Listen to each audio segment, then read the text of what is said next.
press statement po ng ating hepe ng Pambansang Pulisya, Police Director General Ronald Bato de la Rosa.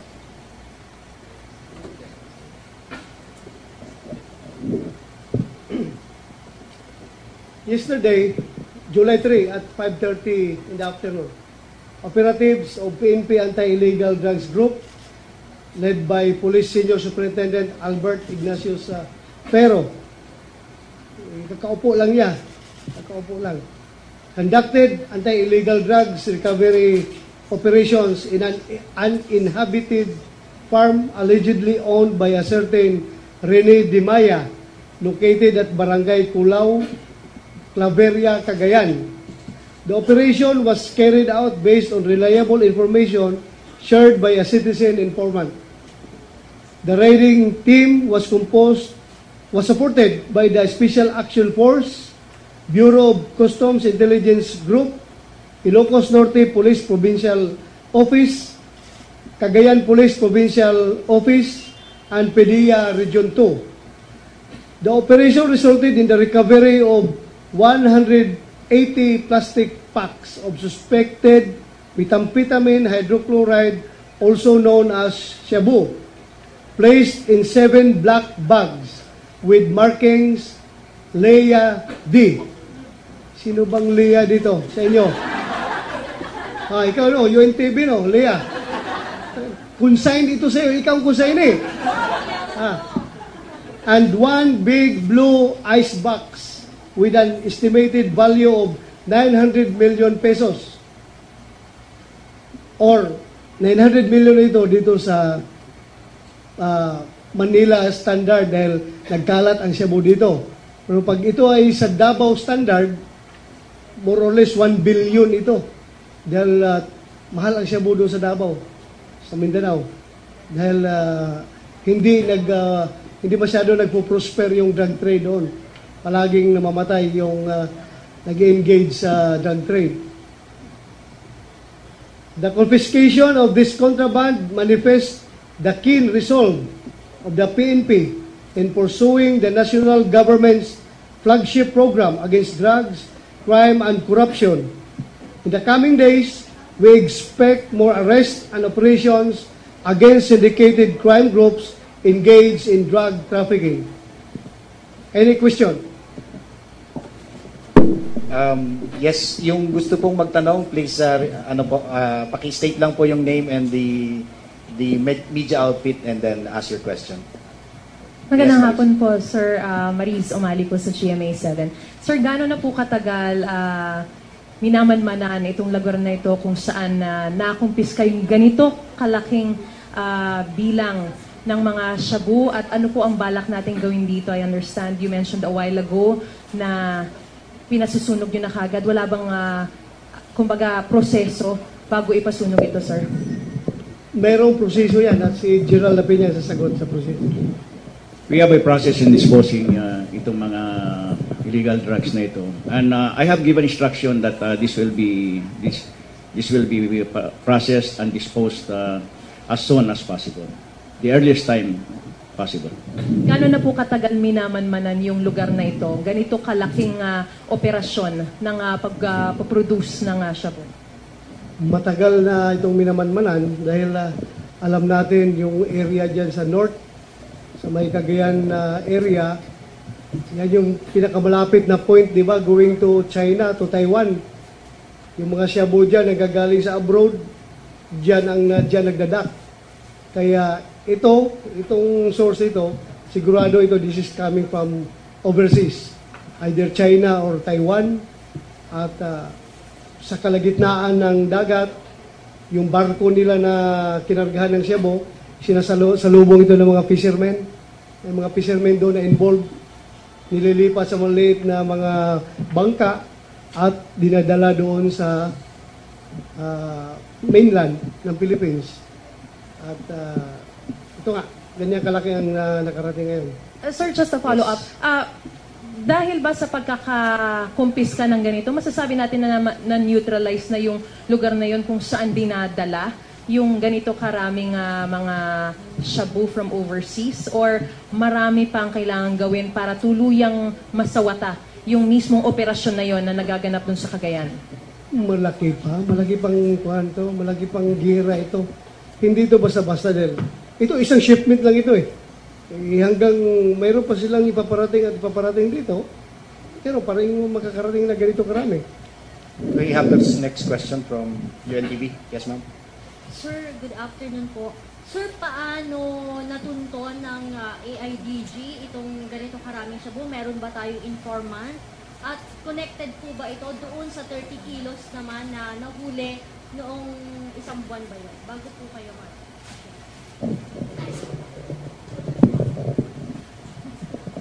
Mayong hapon sa atong tanan. Actually, ang number one na asset namin dito si PNP. Siya po ang nagbigay ng information sa akin. But kidding aside, Sinunog mo ako, asset mo ako, sinunog mo ako. actually, around 30 hours ago, nung ako po ay inutusan ng ating mahal na PNP, ay na-organize po natin yung team. Kasama po yung composite team from PIDEA, from Bureau of Customs, para ilunsad ang isang recovery effort sa Cagayan. And sa tingin ko naman ay yung relentless na trabaho ng kapulisan, at the same time yung pangunawa ng ating mga kababayan laban dito sa droga, ay nagtulak sa ating mga kababayan, itong ating informant, para magsuplong kasi natatakot sila. You are somehow correct in stating that our earlier buy-bust operation that yielded 30 kilos earlier on could be possibly connected. But we are further validating and conducting investigation. Si Colonel Estrella, yung ating kasama, ay siya yung aming partner. And ito pong ang aming upper class, si Sir Sid. Actually, siya yung isa sa mga nagkukumpas sa amin. Kaya ito, whole of government approach. Lahat ng grupo ng gobyerno ay sama-sama na bibira dito sa pinagbabawal na ito. We have the next question from... Naglago, Kaloy. Yes, sir. Ito ay classic example ito ng support ng citizenry. Ito'y taong bayan ang nagsuplong dito. Taong bayan ang nag-report na, sir, may alam ako na droga na tinago doon. Taong bayan. So napakaganda po ang resulta ngayon dahil ang taong bayan na ang tumulong sa atin. Thank you very much. Next question coming from CNN. Sir, good afternoon. George Kailas po of CNN Philippines. Sir, I understand wala po tayong huli sa operation. So may we know, sir, nasaan po itong si Rene Di Maya at saka yung Lea D? And what information can you give us about these two people? Thank you. Yung lady, pangalan po yun ng bag. Pangalan po ng bag, yung markings ng bag po yan. Pangalan. Markings yan. Pero sir, si Rene Di Maya, sir, Based on our initial investigation, we were able to find out that the owner of that particular lot is that person. And up to this time, the Provincial Police Office of Cagayan Valley is still conducting extensive investigation on the possible participation of that particular person. sir, in the past, hindi niyo pa po ba na-encounter tong taong na to? Kasi given na 180 packs yung nakuha natin. So, sobrang dami. So, in the past ba? Never ba? Okay, sir. Thank you. Opo, the next one will come from TV5 to be followed by DZBB. Sir, clarification, ito na hukay. Pero ito ba produced dito or doon locally sa Cagayan?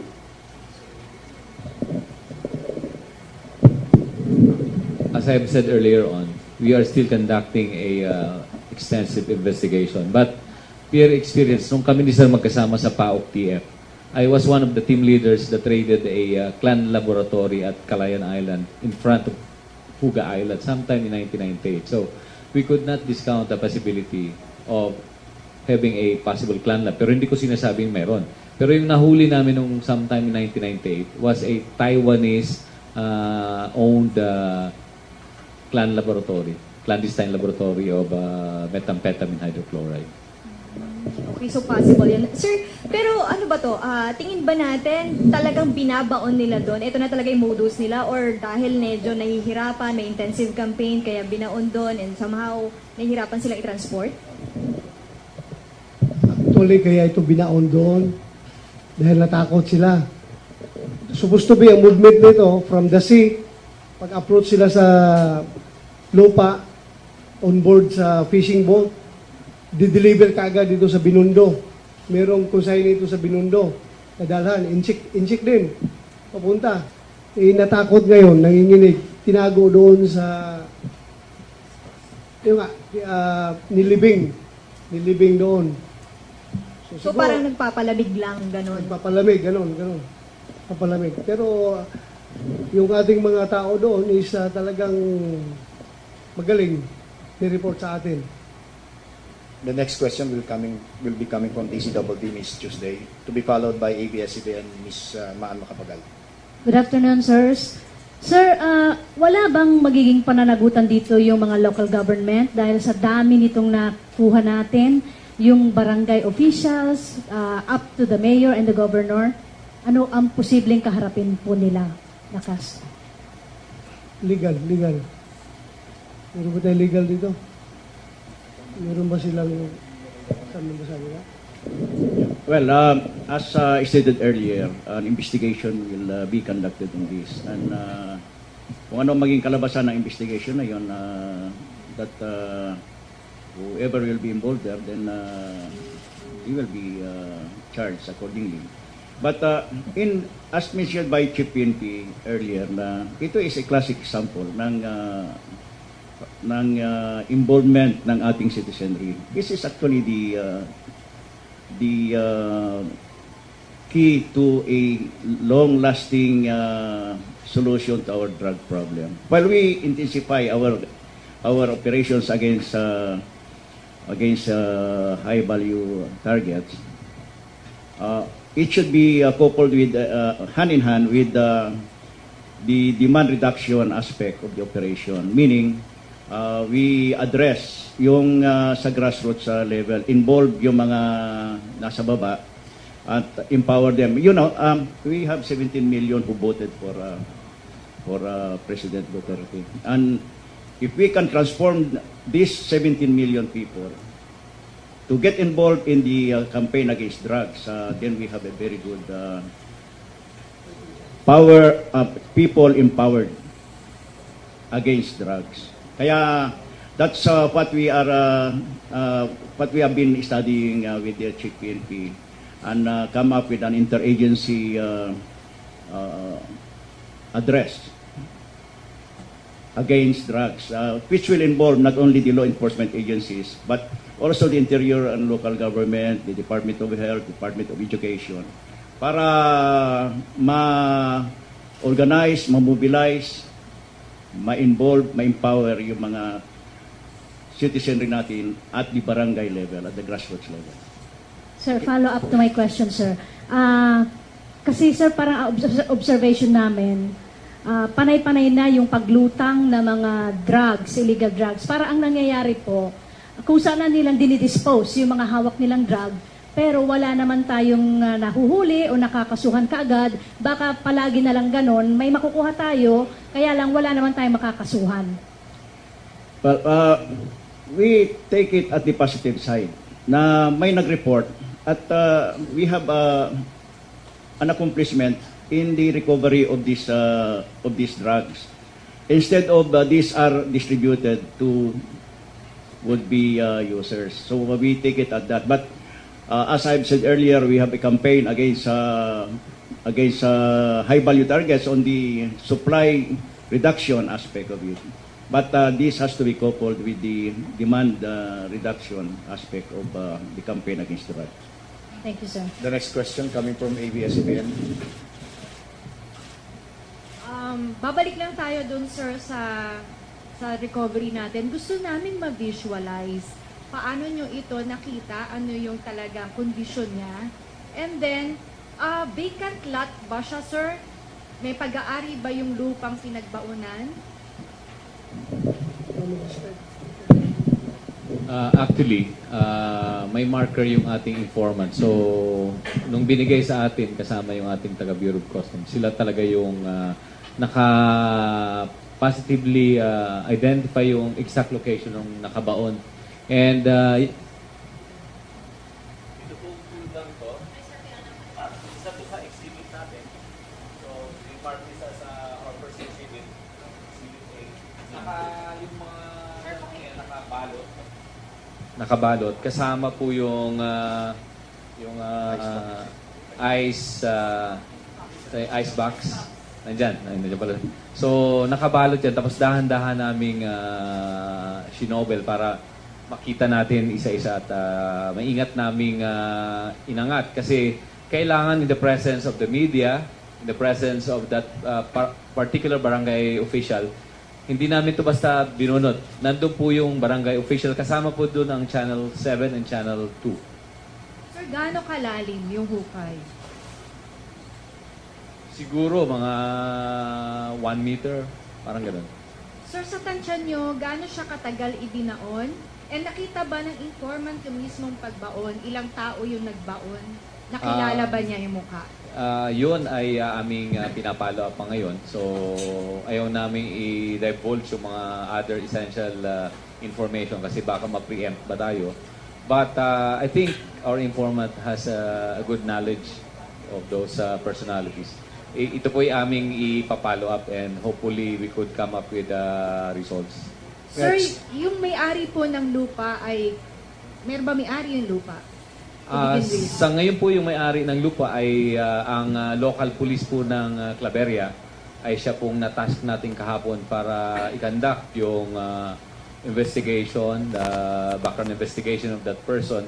Kasi medyo magagabi na po kasi nung matunto namin yung lugar at we opted to extricate from the area for security reason and at the same time to secure the integrity of this evidence together with the Regional Director of PIDEA 2 and our customs partner and the Provincial Director of Ilocos Norte who provided us the media and other security forces kasi hindi naman po ito basta-basta. So, paano kung kami natsambahan doon? And alam naman po natin na medyo napaka-remote yung area near the seashore yon. Medyo hindi natin alam pa ang pwede mangyari sa amin. Okay, the next question will come from Filipino Star ngayon, Ms. Joy Cantos, and then to be followed by Cecil Suerte of Philippine Star.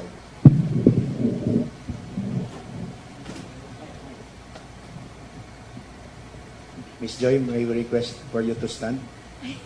Yes, sir. Good afternoon po.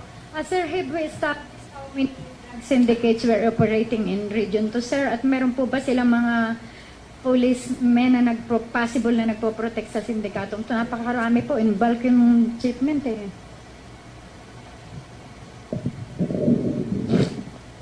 Sa ngayon, wala pa tayong na-identify na particular group o particular personalities na involved dito.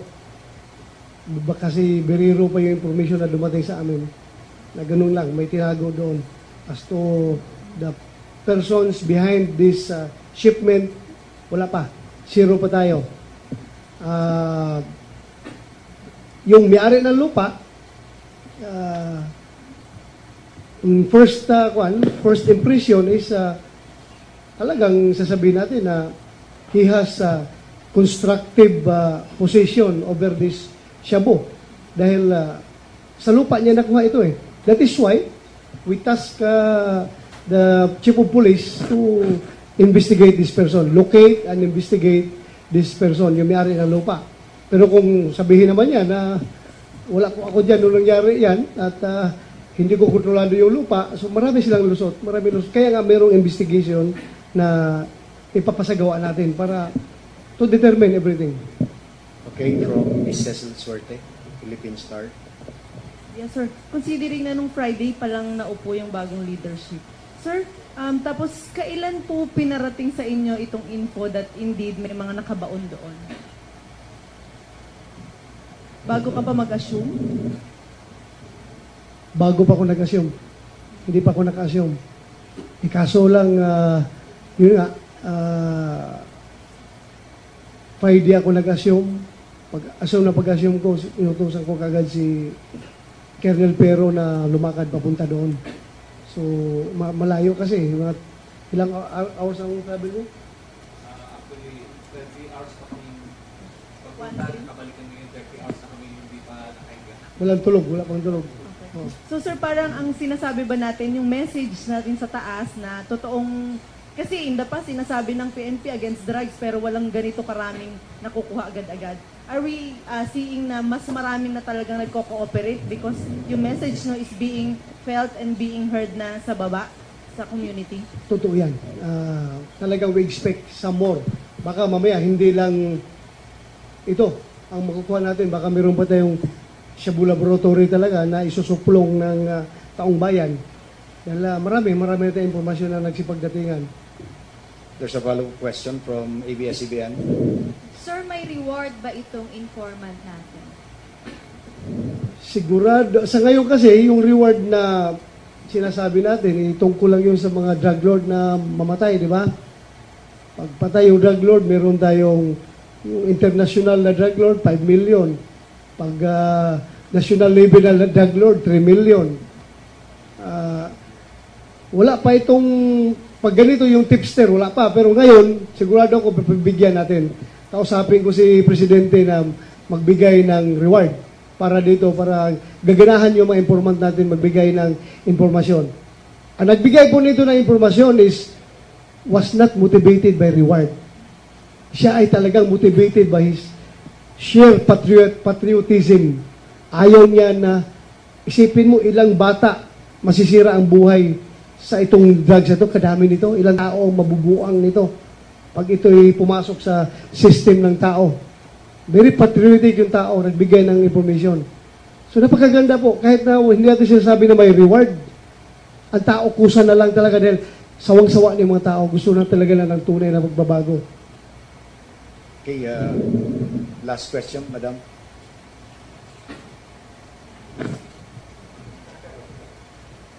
Sir, good afternoon. Ann Soberano, sir, sa Bombo Radio, Philippines.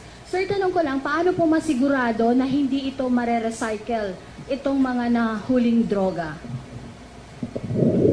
Well, as I've said earlier, we will process this and dispose of this as soon as possible. Sir, follow-up ko lang. Sinabi nyo kanina na may isang Chinese na consignee na ide-deliver sana. Ito na ba yung droga, sir, na ide-deliver sa Binondo sa isang Chinese national? Ito bang Chinese national, sir, high-value target din ba ito? That's, as to the particular person, hindi natin nakuha. Basta sinabi lang is, itong shipment na ito isasakay by land papunta sa Binondo.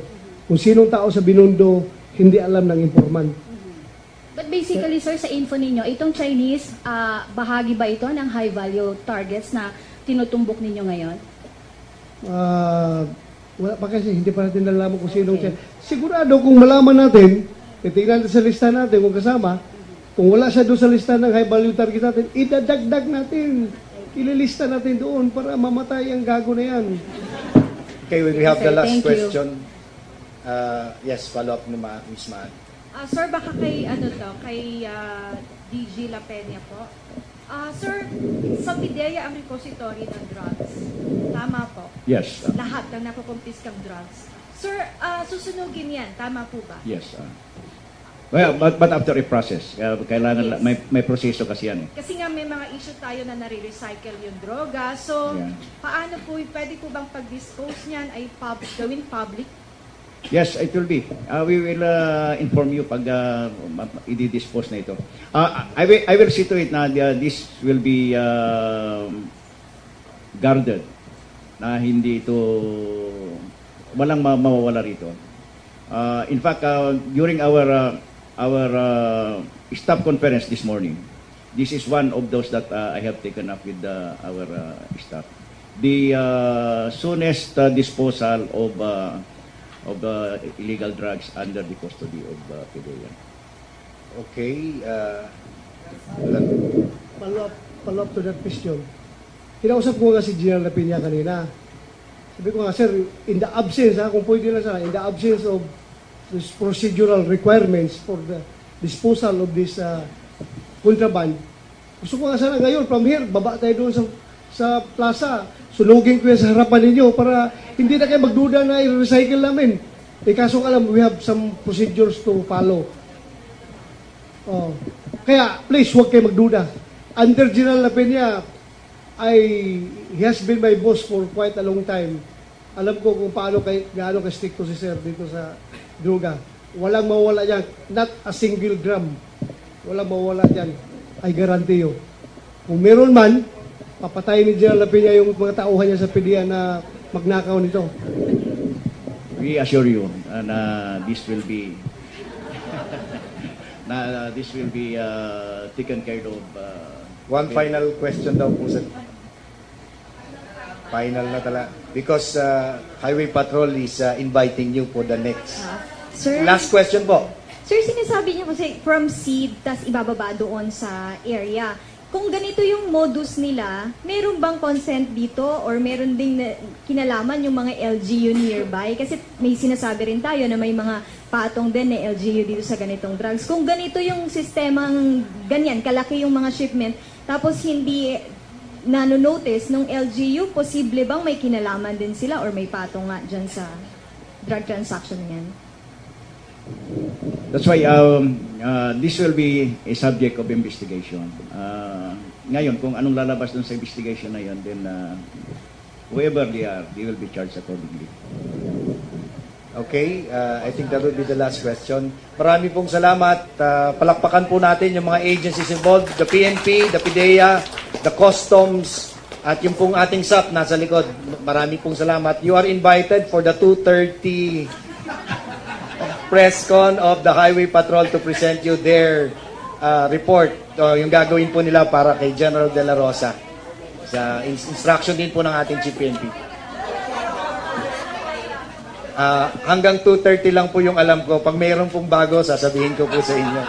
Marami pong salamat. Magandang hapon. Mabuhay po kayo.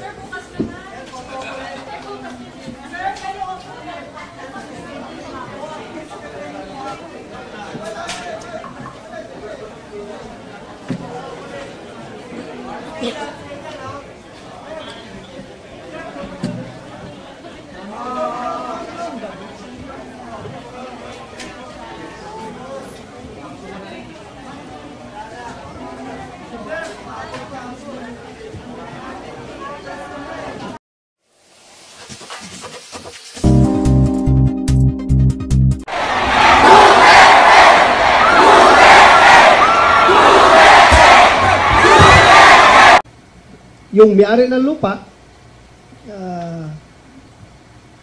first impression is talagang sasabihin natin na he has constructive possession over this shabu.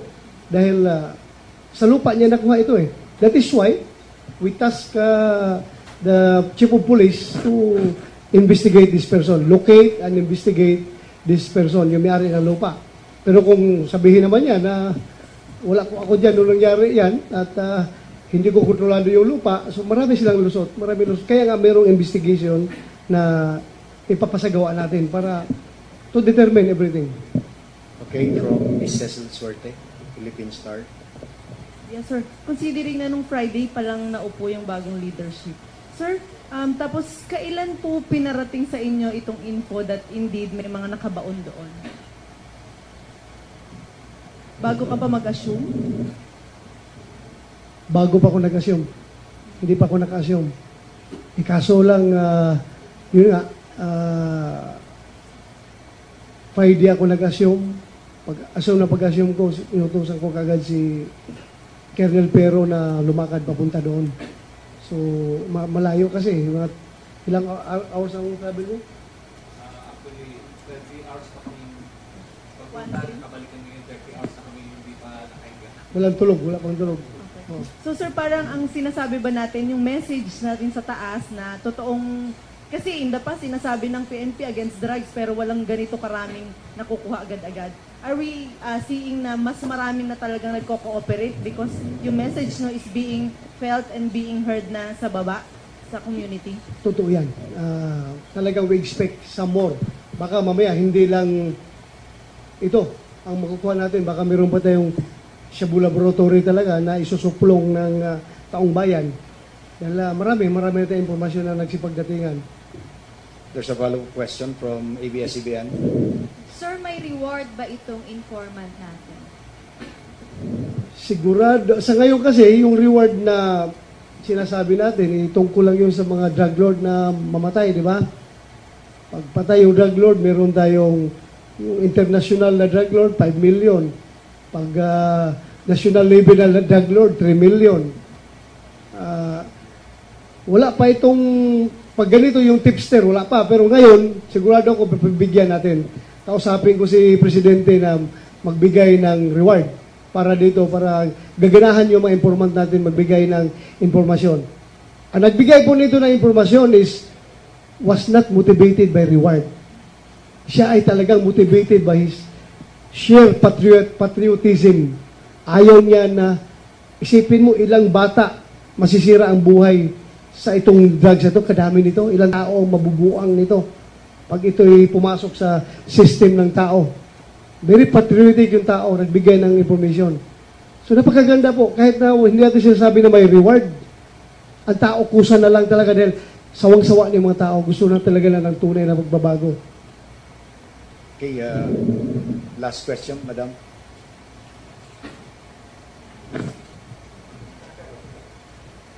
Sir, good afternoon. Ann Soberano, sir, sa Bombo Radio, Philippines. Sir, tanong ko lang, paano po masigurado na hindi ito mare-recycle itong mga nahuling droga? Well, as I've said earlier, we will process this and dispose of this as soon as possible. Sir, follow-up ko lang. Sinabi nyo kanina na may isang Chinese na consignee na ide-deliver sana. Ito na ba yung droga, sir, na ide-deliver sa Binondo sa isang Chinese national? Ito bang Chinese national, sir, high-value target din ba ito? That's, as to the particular person, hindi natin nakuha. Basta sinabi lang is, itong shipment na ito isasakay by land papunta sa Binondo. Kung sinong tao sa Binondo, hindi alam ng informant. But basically, sir, sa info ninyo, itong Chinese, bahagi ba ito ng high-value targets na tinutumbok ninyo ngayon? Wala pa kasi, hindi pa natin nalaman kung sinong Chinese. Sigurado kung malaman natin, titignan natin sa lista natin kung kasama, In the recovery of these drugs, instead of these are distributed to would-be users. So we take it at that. But as I've said earlier, we have a campaign against high-value targets on the supply reduction aspect of it. But this has to be coupled with the demand reduction aspect of the campaign against drugs. Thank you, sir. The next question coming from ABS-CBN. Babalik lang tayo dun, sir, sa recovery natin. Gusto namin ma-visualize paano nyo ito nakita, ano yung talagang kondisyon niya. And then, vacant lot ba siya, sir? May pag-aari ba yung lupang pinagbaunan? Actually, may marker yung ating informant. So, nung binigay sa atin, kasama yung ating taga-Bureau of Customs, sila talaga yung naka-positively identify yung exact location ng nakabaon. And, ito po lang to. Isa to sa exhibit natin. So, i-mark isa sa our first exhibit. Yung mga nakabalot. Nakabalot. Kasama po yung ice box. Nandyan pala. So, nakabalot yan. Tapos dahan-dahan naming sinobel para makita natin isa-isa at maingat naming inangat. Kasi kailangan in the presence of the media, in the presence of that particular barangay official, hindi namin ito basta binunot. Nandun po yung barangay official. Kasama po doon ang Channel 7 and Channel 2. Sir, gaano kalalim yung hukay? Siguro mga 1 meter, parang gano'n. Sir, sa tansya nyo, gaano siya katagal ibinaon? And nakita ba ng informant yung mismong pagbaon? Ilang tao yung nagbaon? Nakilala ba niya yung mukha? Yun ay aming pinapalo up pa ngayon. So, ayaw namin i-divulge yung mga other essential information kasi baka ma-preempt ba tayo. But I think our informant has a good knowledge of those personalities. Ito po ay aming ipapalo up and hopefully we could come up with results. Sir, yung may-ari po ng lupa ay, meron ba may-ari yung lupa? Sa ngayon po yung may-ari ng lupa ay ang local police po ng Claveria ay siya pong na-task natin kahapon para i-conduct yung investigation, the background investigation of that person. Kasi medyo magagabi na po kasi nung matunto namin yung lugar at we opted to extricate from the area for security reason and at the same time to secure the integrity of this evidence together with the regional director of PIDEA 2 and our customs partner and the provincial director of Ilocos Norte who provided us the media and other security forces kasi hindi naman po ito basta-basta. So, paano kung kami natsambahan doon? And alam naman po natin na medyo napaka-remote yung area near the seashore yon. Medyo hindi natin alam pa ang pwede mangyari sa amin. Okay, the next question will come from Filipino Star ngayon, Ms. Joy Cantos, and then to be followed by Cecil Suerte of Philippine Star.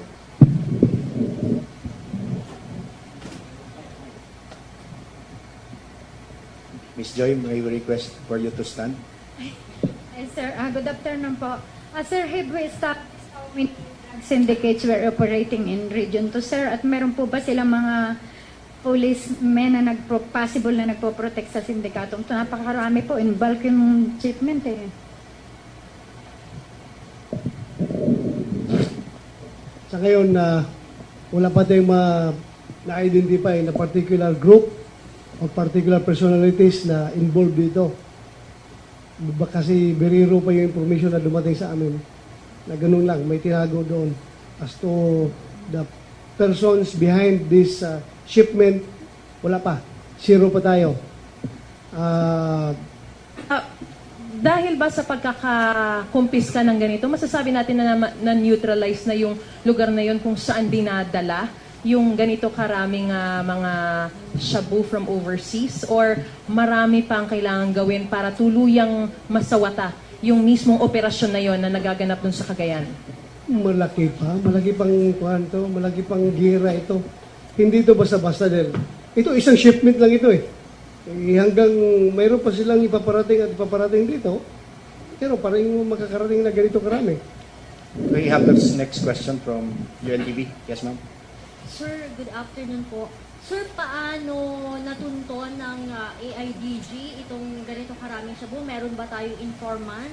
At connected po ba ito doon sa 30 kilos naman na nahuli noong isang buwan ba yun? Bago po kayo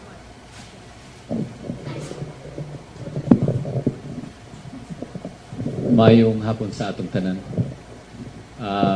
Actually, ang number 1 na asset namin dito si PNP. Siya po ang nagbigay ng information sa akin. But kidding aside. Sinunog mo ako, asset mo ako, sinunog mo ako. Actually, around 30 hours ago, nung ako po ay inutusan ng ating mahal na PNP, ay na-organize po natin yung team. Kasama po yung composite team from PIDEA, from Bureau of Customs, para ilunsad ang isang recovery efforts sa Cagayan.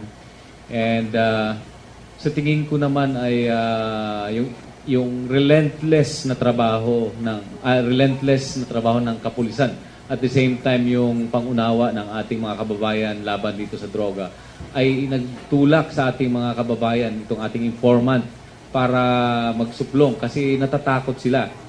You are somehow correct in stating that our earlier buy-bust operation that yielded 30 kilos earlier on could be possibly connected. But we are further validating and conducting investigation. Si Colonel Estrella, yung ating kasama, ay siya yung aming partner. And ito pong ang aming upper class, si Sir Sid. Actually, siya yung isa sa mga nagkukumpas sa amin. Kaya ito, whole of government approach. Lahat ng grupo ng gobyerno ay sama-sama na bibira dito sa pinagbabawal na ito. We have the next question from... Daglago, Kaloy. Yes, sir. Ito ay classic example ito ng support ng citizenry. Ito'y taong bayan ang nagsuplong dito. Taong bayan ang nag-report na, sir, may alam ako na droga na tinago doon. Taong bayan. So napakaganda po ang resulta ngayon dahil ang taong bayan na ang tumulong sa atin. Thank you very much. Next question coming from CNN. Sir, good afternoon. George Kailas po of CNN Philippines. Sir, I understand wala po tayong huli sa operation. So may we know, sir, nasaan po itong si Rene Dimaya at saka yung Leia D? And what information can you give us about these two people? Thank you. Yung lady, pangalan po yun ng bag. Pangalan po ng bag, yung markings ng bag po yan. Pangalan. Markings yan. Pero sir, si Rene Dimaya, sir. Based on our initial investigation, we were able to find out that the owner of that particular lot is that person. And up to this time, the Provincial Police Office of Cagayan Valley is still conducting extensive investigation on the possible participation of that particular person. Sir, in the past, hindi niyo pa po ba na-encounter tong taong na to? Kasi given na 180 packs yung nakuha natin. So, sobrang dami. So, in the past ba? Never ba? Okay, sir. Thank you. Opo, the next one will come from TV5 to be followed by DZBB. Sir, clarification, ito nahukay. Pero ito ba produced dito or doon locally sa Cagayan? Press statement po ng ating hepe ng Pambansang Pulisya, Police Director General Ronald Bato de la Rosa.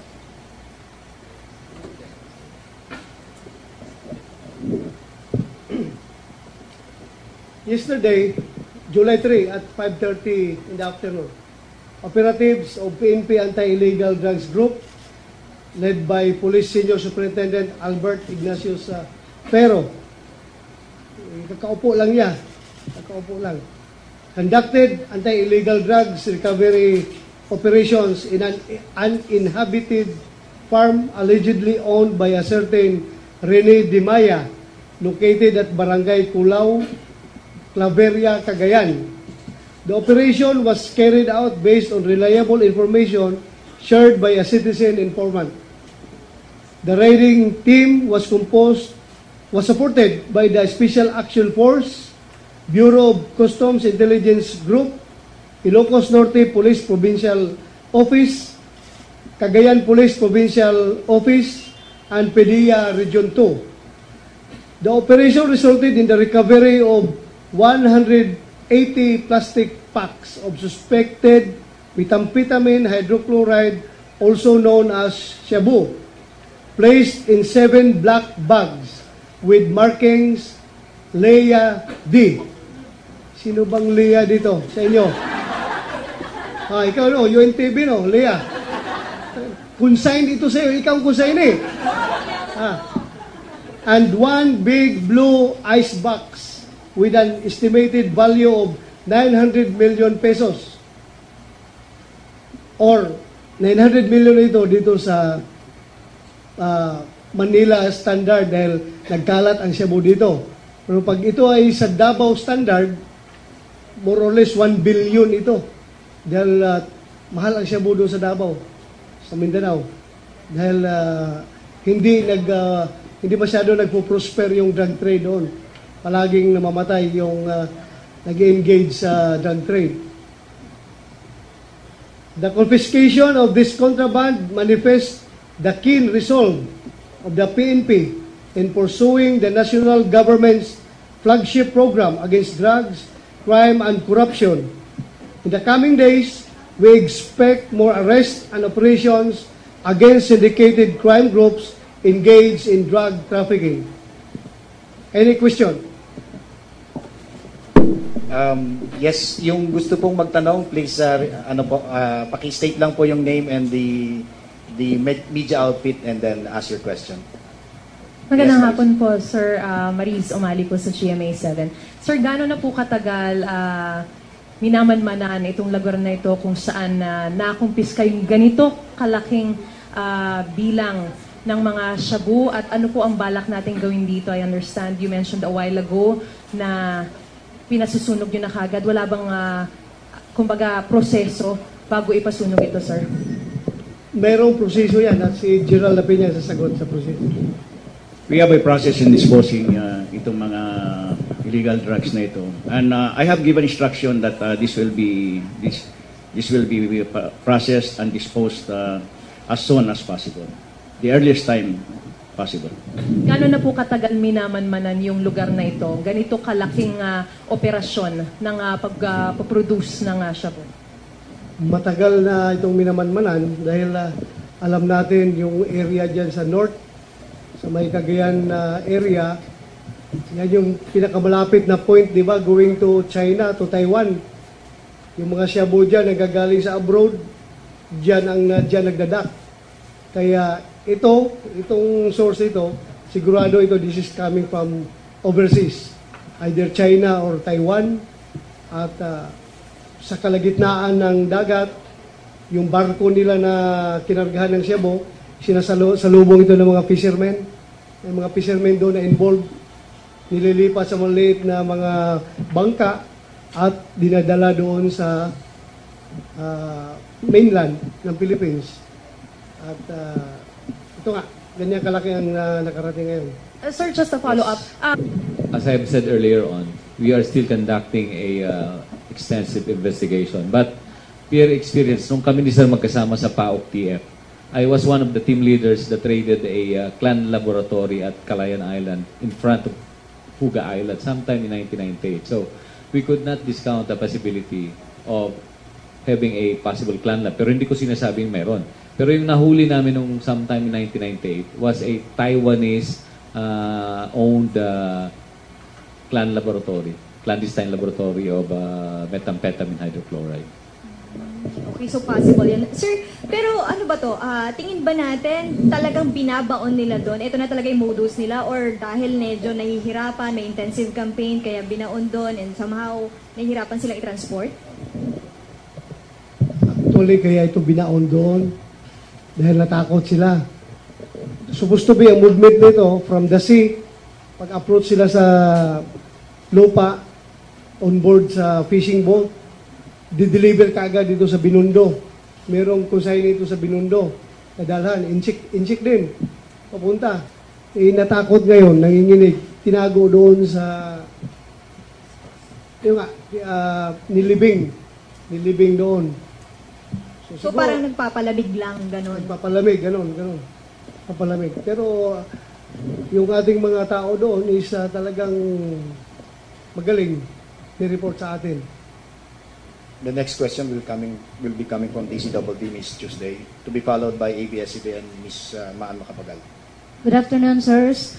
Sir, wala bang magiging pananagutan dito yung mga local government dahil sa dami nitong nakuha natin, yung barangay officials, up to the mayor and the governor? Ano ang posibleng kaharapin po nila, Lakas? Legal. Meron ba tayo legal dito? Meron ba silang saan ba sabi na? Well, as stated earlier, an investigation will be conducted on this. And kung ano maging kalabasan ng investigation na yun, that whoever will be involved there, then he will be charged accordingly. But as mentioned by Chief PNP earlier, na ito is a classic example ng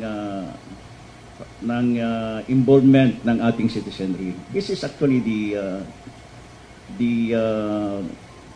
key to a long-lasting solution to our drug problem. While we intensify our operations against high-value targets, it should be coupled with hand in hand with the demand reduction aspect of the operation, meaning we address yung sa grassroots level, involve yung mga nasa baba at empower them. You know, we have 17 million who voted for President Duterte. And if we can transform these 17 million people to get involved in the campaign against drugs, then we have a very good people empowered against drugs. Kaya that's what we have been studying with the Chief PNP and come up with an interagency address against drugs, which will involve not only the law enforcement agencies, but also the interior and local government, the Department of Health, Department of Education, para ma-organize, ma-mobilize, ma-involve, ma-empower yung mga citizenry natin at the barangay level, at the grassroots level. Sir, follow up to my question, sir. Kasi sir, parang observation namin, panay-panay na yung paglutang ng mga drugs, illegal drugs. Para ang nangyayari po, kung saan na nilang dinidispose yung mga hawak nilang drug, pero wala naman tayong nahuhuli o nakakasuhan kaagad, baka palagi na lang ganon, may makukuha tayo, kaya lang wala naman tayong makakasuhan. Well, we take it at the positive side na may nag-report at we have an accomplishment